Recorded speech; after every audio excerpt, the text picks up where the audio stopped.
giving you some test-taking tips. Superhero tip number 2. Be like Wonder Woman. Be honest if you don't know how to do something.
You get home, you sit down and start to read.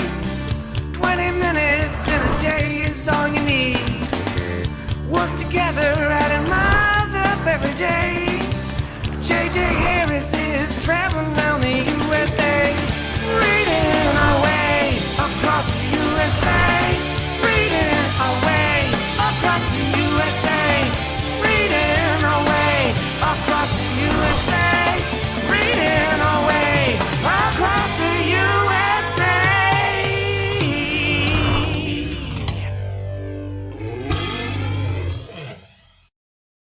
Good morning, Tigers. Miss Melina here. Now it's time for our Reading Our Way Across the USA update. Did we make it to the Chickasaw National Recreation Area in Oklahoma? What's our next destination? Let's find out. Congratulations to 3rd grade who had the highest number of reading minutes for the 3rd week in a row. Can anyone beat them?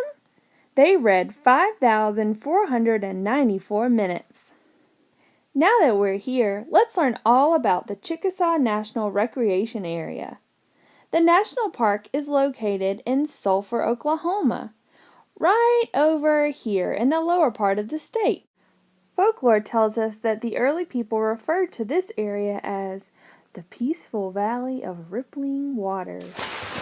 Archaeological evidence of nomadic people, Paleo-Indians, and later woodland Indians indicate these people rested here and were refreshed by the cool waters. In the 17th and 18th centuries, Wichita villages were scattered from the Arkansas River to the Red River. Hunting parties from these villages camped in this area along with their allies, the Caddo and Pawnee Indians. As Oklahoma's oldest national park area, the Chickasaw National Recreation Area has been a haven for outdoor traditions for over a century. It includes many beautiful sights, like Little Niagara Falls, a popular spot for picnicking and hiking. The park had its beginnings in 1902 when the government purchased 640 acres from the Chickasaw Nation to protect the mineral and freshwater springs.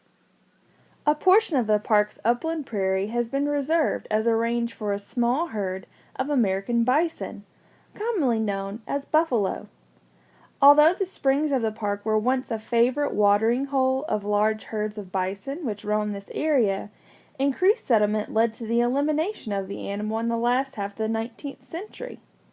The small herd present in the park today is descended from a group of 6 bison, which were obtained from the Wichita Mountains National Wildlife Refuge in western Oklahoma in 1920. These prairie giants are most often and easily seen in the afternoon from the Bison Viewpoint on Highway 177. The park is also home to several natural springs, like Antelope Springs, which the Choctaw and Chickasaw believe to have healing powers.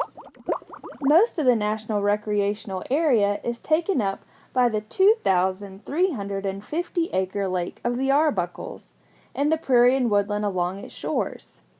The scenic lake is a principal water supply reservoir for the city of Ardmore, some 30 miles to the southwest.